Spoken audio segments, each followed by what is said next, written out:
Arkadaşlar merhaba. Bugün floresan lambası imalatı yapacağız. Normal şartlarda çok kimse böyle bir lamba yapımından çekiniyor. Biraz zor gibi geliyor anladığım kadarıyla ama çok kısa yoldan biz size hemen nasıl yapıldığını göstereceğiz. Öncelikle floresan lamba yapmak için bize ne lazım? Biz bunların hepsini dağıttık. Bir adet kasa, iç kasa, floresan lambası ve diğer ekipmanları buraya montaj etmek için dış kapağı gördüğünüz gibi ve son olarak da ana malzemeler olarak floresan lambaların ayaklarını tutan ayaklar.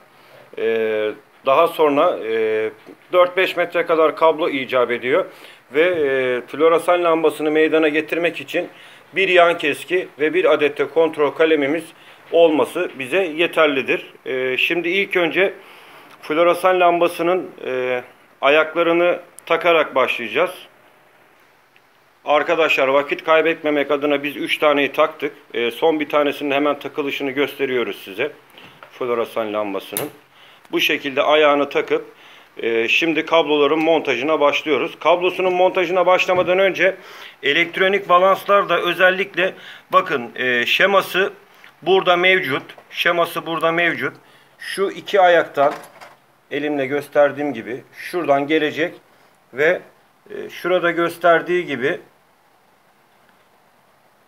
şu iki 21 ve 22 nolu klemense girecek. Bu taraftan gelen 2 adet kablo 23 ve 24 nolu klemense gelecek. Bu iki ayaktan birbirlerine köprü atıp buradan da 25 ve 26 nolu klemense girecek. Şimdi hemen bunun da bağlantısını yapıp tekrardan videoya. Arkadaşlar demin anlattığım gibi biz ilk bu tarafın kablolarını hemen mahir müsbet ayarladık. Bakın buradaki iki tane geliyor. 21 ve 22 nolu klemense giriyor. Diğer yanındaki ayaktan 23 ve 24 nolu klemense giriyor. Şimdi biz diğerlerini takıp tekrardan devam edeceğiz. Evet, bu şekilde kaldığımız yerden devam ediyoruz.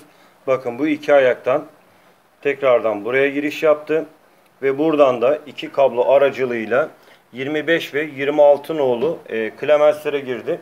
Şimdi burada gösterdiği gibi bakın en uçtaki faz ve ortadaki uç nötrdür. Şöyle göstereyim. Zaten burada da gösteriyor.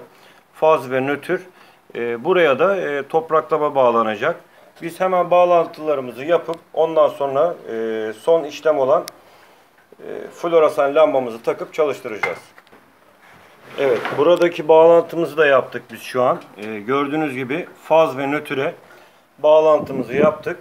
Elektrik bağlantımızı girdik. Şimdi buradan güç kablomuzu da girip fişe takıp ondan sonra floresan lambamızı şuralara montajladıktan sonra lambamızı kapatıp çalıştırmayı deneyeceğiz.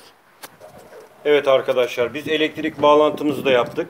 Biz şimdi seyyar fişle yaptık bu bağlantıyı. Şimdi hemen floresan lambalarımızı takalım yerine.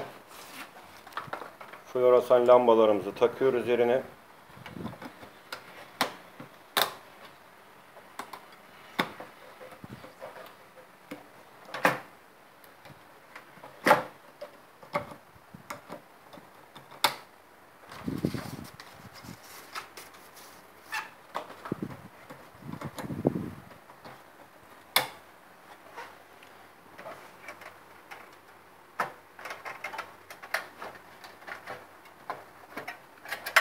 Evet, yerine oturtturduk.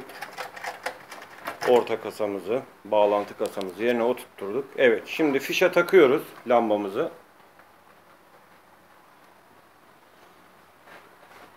Evet. Floresan lambası yandı arkadaşlar. Fişten çekiyoruz. Söndü gördüğünüz gibi. Evet, son bir kez daha fişini takıp kapağımızı örtüyoruz üzerine.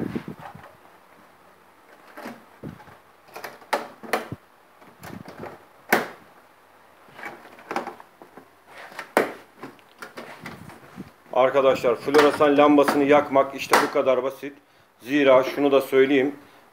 Kesinlikle elektrik bilgisi olan ve elektrik korkusu olan arkadaşlar, elektrik bilgisi olmayan arkadaşlar kesinlikle bu tip işlemlerden uzak durmalı.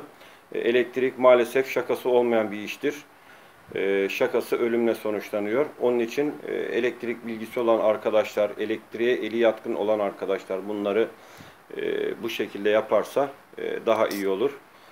Videoyu beğendiyseniz beğenmeyi unutmayın. Tekrardan diğer videolarla beraber karşınızda olacağız.